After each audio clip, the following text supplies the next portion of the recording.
오늘 말씀은 만족과 행복이라는 말씀으로 요약해서 은혜를 나누기를 원합니다. 만족과 행복은 부등호가 그어지겠습니까? 안 그어지겠습니까? 안 그어지죠? 만족했다고 해서 꼭 행복한 건 아니에요. 그죠? 만족하지 못한 가운데도요, 얼마든지 행복이 있어요. 이제 이걸 기준으로 해서 오늘 말씀을 나누려고 합니다. 영국에 하이든이라고 하는 공원이 있답니다. 하이드 공원, 파크라고 하죠. 하이드 공원에 어른들을 위한 놀이터를 만들어 놓고 거기다가 젊은이 출입 금지 이렇게 써놨답니다. 젊은 사람들을 오지 말라는 거예요. 그리고 그 안에 뭐 게이트볼, 볼링장, 잔디밭, 뭐 온갖 운동기구들 뭐 이런 것들을 다 갖다 놓고 어른들, 노인들만을 위한 공원을 만들어 놓은 거예요. 여기에 대해서 사람들이 두 가지 반응을 나타냈습니다. 맞아. 젊은이들은 문화공간도 많고 만날 곳도 많고 카페도 많고 뭐 이것도 많고 저것도 많고 극장도 있고 놀러 다니는 데도 많고 춤추는 데도 있고, 근데 노인들을 위한 공간은 아무 데도 없잖아. 잘했어. 그래서 좋다고 하는 사람들이 있는가 하면 어떤 노인들은 그러지 않아도 늙어서 서러워 죽겠는데 늙은 거 자랑이냐? 난 안 간다. 그리고 안 가시는 어르신들도 계시더랍니다. 좀 세상은요, 자꾸 이렇게 나누려고 해요. 옛날에는 우리 교회도요, 남선교회, 여선교회면 끝이었어요. 근데 뭐 안드로 선교회, 나중에 장로님들쯤 되고 연세가 한 7, 80대면 베드로 선교회, 여자들도 마찬가지죠. 무슨 뭐 안나 선교회, 사라 선교회, 뭐 계속 마르다 선교회, 뭐 계속 마리아 선교회 이렇게 쭉 나눠요. 왜 나눌까 여러분 생각해 보셨어요? 제가 생각을 해왔더니요, 불편한 거라. 나이 많은 사람하고 젊은 사람하고 같이 있으면요, 사실은 조금 불편해요. 여선교회라고 다 여선교회지, 여선교회 안에 며느리하고 시어머니가 같이 있으면 불편해요.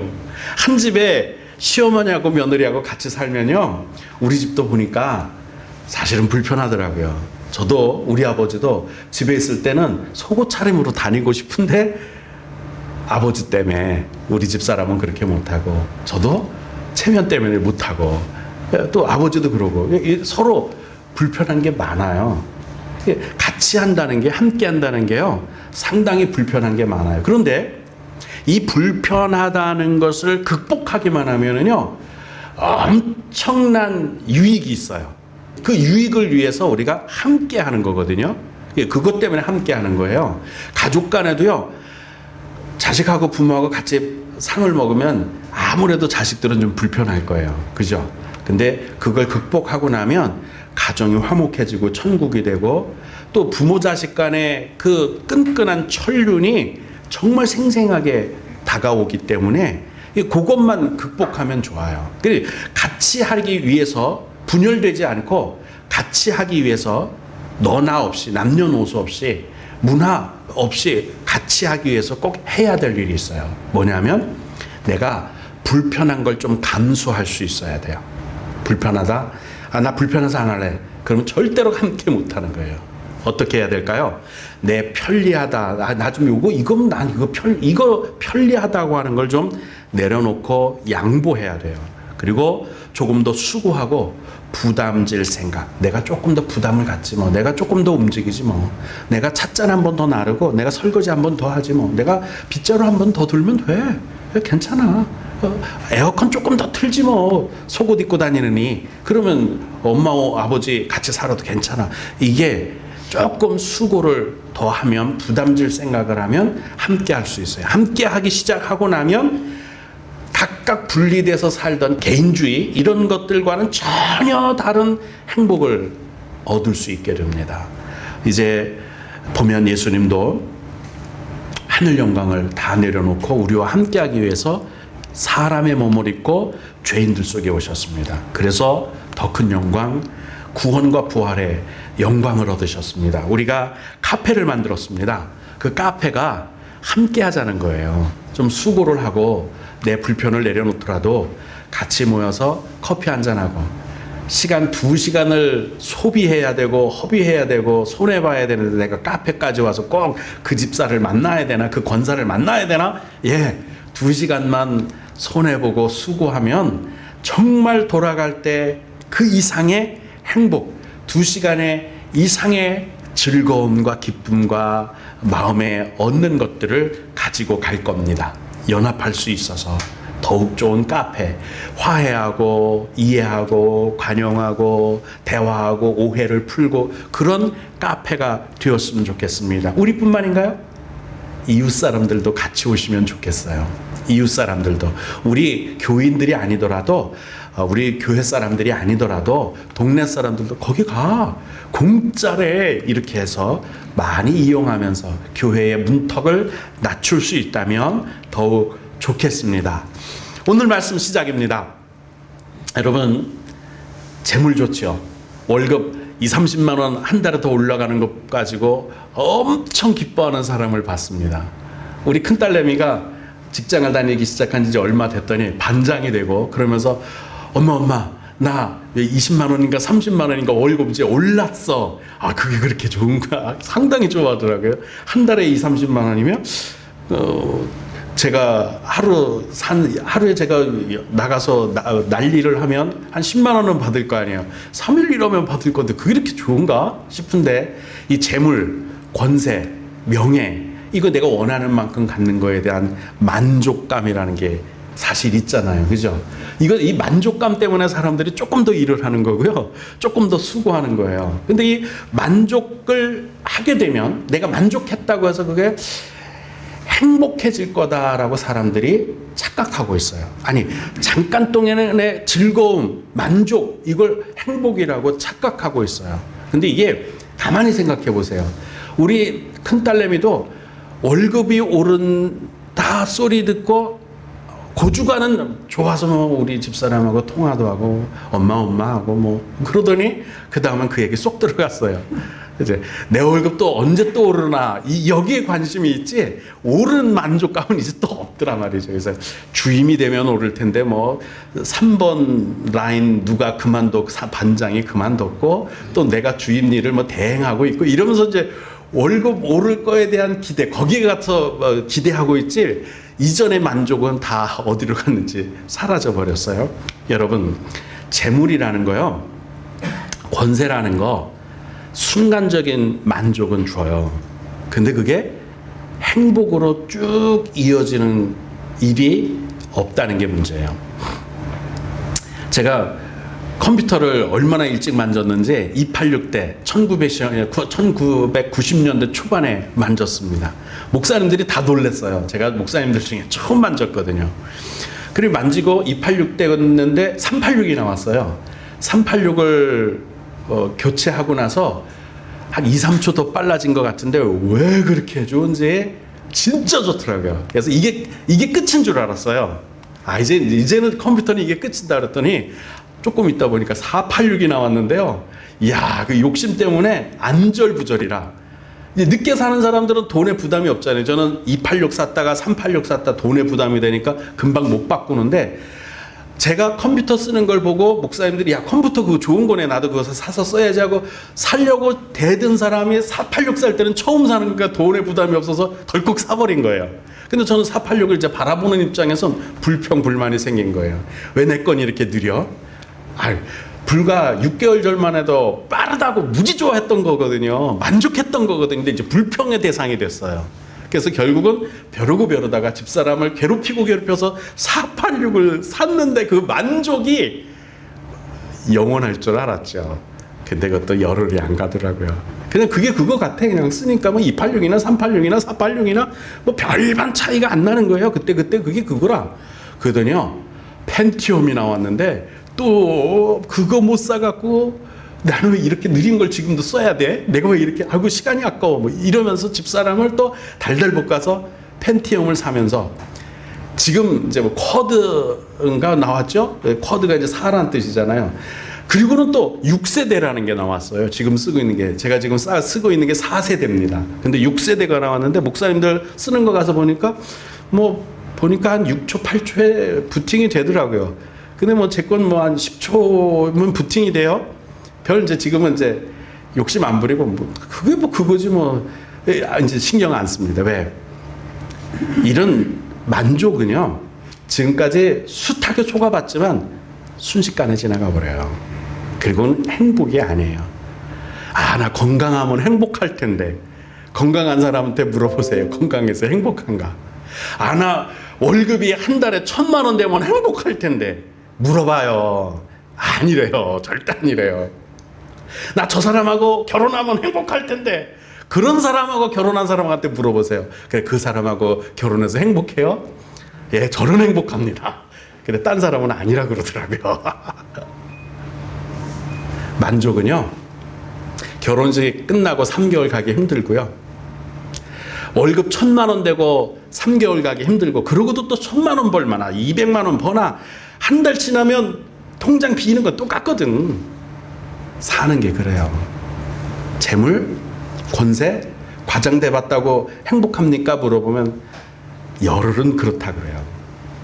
근데 부장 바라보면서 아웅다웅거리면서 불평불만, 나는 언제 부장 되나, 언제 차장 되나, 이게 조바심 때문에 만족한 것 같은데 사실은 행복을 빼앗기면서 살아요. 함정에 속는 거예요. 권세? 면장 되면 군수 되고 싶고요, 군수 되면 국회의원 되고 싶고, 국회의원 되면 대통령 되고 싶을 거 아니에요. 만족이 어디 있어요? 회장 되고 싶지. 회장 된 사람한테는 행복하냐고 물어봐요. 아니요. 왜 정치권이 나를 이렇게 괴롭혀서 사업도 못하게 하는지, 맨날 감옥이나 집어넣으려고 하고 뭐 하고 우리 보잖아요. 그죠? 그 사람들은 행복해 보여요? 가서 물어보세요. 재물, 권세, 명예, 순간의 만족을 주고 더 긴 시간 동안 불평불만 생기게 하고 거기에 집착하게 하고 행복을 잃어버리게 하는 게 세상적인 외적인 만족이에요. 그래서 장로님 대답하신 것처럼 만족 이코르 행복 아닙니다. 진짜 행복은 어디서 와야 되느냐면 내 안에서 넘쳐야 돼요. 지지난주에 부자 청년에 대해서 말씀드렸죠. 그것으로 다시 한번 말씀드리고 싶어요. 마가복음 10장에 있는 예수님과 부자 청년의 대화입니다. 그 청년이 나와서 주님께 이렇게 얘기를 해요. 선생님이요, 내가 어릴 때부터 율법을 다 지켰나이다. 다 지켰나이다. 그러나 부자 청년이라니까 뭐 살면서 막대 먹게 살지는 않았을 거 아니에요. 그죠? 뭐라 그래요, 그거를? 제가 여기다 그래서 적었거든요. 막 가는 인생, 생각 없이 산 사람은 아닐 거란 말이에요. 율법도 어릴 때부터 지켰고, 부모가 물려줬던, 자기가 돈을 벌었던 재산을 지킬 수 있었다는 얘기는요, 규모 있게 살았다는 뜻이에요. 생각 가지고 살았다는 뜻이에요. 그죠? 그럼 세상적으로 볼 때 행복할 자격 있어요, 없어요? 행복할 자격 되죠? 막 가는 인생 산 거 아니고, 막대 먹게 사는 거 아니고, 사람들한테 인정받지 못할, 윤리적으로 도덕적으로 율법 다 지키면서 살았다면 우등생이에요. 사육감 1호예요, 1호. 이런 사유가 우리 집에 와야 되는데 우리 큰딸내미가 시집갈 때가 되니까 이제는 젊은 청년들만 보면 다 사육감으로 보여서, 세상적인 가치를 볼 때 행복할 자격이 있는 사람 같아요, 이 부자 청년. 근데 예수님의 생각은 좀 달랐어요. 예수님의 생각은 달랐어요. 뭐라고 말씀하시느냐면, 그래? 너 잘한 건 맞아. 오히려 라고 말할 땐 지금까지 말한 건 잘했다 이거예요. 근데 오히려 이거 하나 부족한데, 그게 뭐냐? 너 가진 재산 다 이웃에게 나눠주고 그래라. 그러면 하늘 보물을 얻게 될 거다. 그리고 와서 나를 쫓아라. 이 말을 제가 지금까지 말씀드린 거로 바꿔보면요, 너 지금까지 그 재물에서 만족 없고 재물을 늘려가면서 만족하고 그러면서 행복을 추구해왔지. 근데 그것 때문에 자꾸 걸림돌이 돼서 올해는 100석분이 못했으니까 내년에는 150석을 어떻게 벌어서 창고에 넣고, 100석 했으니까 만족은 10일. 근데 내년 150석을 위해서 361을 고생했지. 마음에 평안이 없었지. 그러니까 그거 버려봐. 그거 포기해봐. 그거 나눠줘봐. 세상 만족을 얻었던 재물, 권세, 명예 그거 거기서 만족 얻으려고 하지 말고 그거 다 내려놓고 하늘에서 주는 보물을 얻어봐. 그 얘기예요. 그래서 오늘도 먼저 그의 나라와 그의 의를 구하라. 그렇게 말씀하시는 거예요. 뿐만 아닙니까? 뭘 입을까? 뭘 마실까? 걱정하지 말라는 거예요. 내일 일은 내일이 걱정한대요. 내가 걱정하는 게 아니라 내일이 걱정하래요. 여러분, 행복하고 싶죠? 주님이 이렇게 말씀하셨어요. 나를 믿는 자는 내 배에서 생수가 강같이 흘러 넘치리라. 저는 세상 명예, 권세, 외적인 만족을 줄 수 있는 모든 조건들 이런 것들이 마치 바닷물 같지 않나 그 생각을 해요. 무슨 뜻인지 아시죠? 갈증이 나서 한 잔 마시잖아요. 그 다음엔 소금물이기 때문에 더 갈증을 느껴요. 부장 돼본 사람은요, 과장 돼본 사람보다 권력의 맛을, 직위의 맛을 알면 점점 더 높아지려고 그 갈증을 느껴요. 아니, 전두환 씨가 별 하나 달았으면 그래 됐지. 장관이 뭐 괜찮잖아요. 뭐 때문에 그 많은 사람들을 학살해가면서 대통령이 되려고 하다 저렇게 비참하게 됐을까? 이게 갈증 때문에 그래요. 처음 그 사람도 별 하나 달았을 때 얼마나 만족했을까 여러분 생각해 보세요. 아마 친구들 불러다 위하여 그러면서 뭐 술도 마시고 밤새워 뭐 야 나 대장 됐다 뭐 별 달았다 뭐 난리 쳤을 거예요. 근데 조금 지나 보니까 그 위에 별 둘이 보이거든. 별 셋이 보여. 그 위에 대통령도 있네. 그까지 이게 쫓기는 거예요. 열을 만족하고 그 다음에는 사람들이 성공을 위하여 뭐 행복을 위하여 그런데 사실은 보면 장래의 불투명한 성공과 행복을 위해서 지금 행복해야 할 걸 다 포기하고 사는 거예요. 이게 모순이라니까요. 이렇게 사시겠어요? 지금 정말 행복하고요 싶으면 예수님을 믿고 참된 믿음으로 주일날, 수요일날 하나님의 말씀으로 생명의 생수가 강같이 흘러 넘치잖아요. 이건 바닷물이 아니라 생명이거든요. 복음이거든요. 삶이에요. 삶. 이 신앙이잖아요. 이게 갈증이 없는데 물이 있으니 먹고 싶겠어요? 콜라가 있으니 맛보고 싶겠어요? 아니거든요. 진짜 만족은 진짜 내적인 만족. 이게 행복이 되는 거예요. 그래서 예수 믿으라 그렇게 말씀하는 겁니다. 여러분, 부자 청년은 재물을 통해서 얻을 수 있는 만족 거기에 올무가 돼서 참 행복을 참 생명을 얻지 못한 사람입니다. 여러분은 지금 어떻게 살고 계신지 한번 스스로를 돌아보세요. 하나님의 의 진짜 참 생명을 먼저 구하고 있는지 아니면 아직도 나는 성공 내년 5년 후에는 내가 이렇게 하면 성공하겠다고 발버둥 치면서 사는지 그거 한번 생각해 보세요. 그리고 진짜 행복이 뭔지 우리 가정이 행복해지기 위해서 천국이 되기 위해서 내 마음에 평안이 가득 넘치기 위해서 우리 교회가 하나님이 주시는 은혜로 사랑이 가득해지기 위해서 뭐가 필요할까 한번 생각해 보세요. 이게 진짜 행복이고 이게 진짜 인생이에요. 이게 삶이고 이게 참 생명으로 가득한 삶인 줄로 믿습니다. 오늘은 진짜 참 행복을 얻기 위해서 만족에 속지 마라. 무슨 만족이요? 세상이 주는 만족에 속지 마라. 그래야 365일 행복하다. 참 생명을 누릴 수 있다. 이 말씀을 드립니다.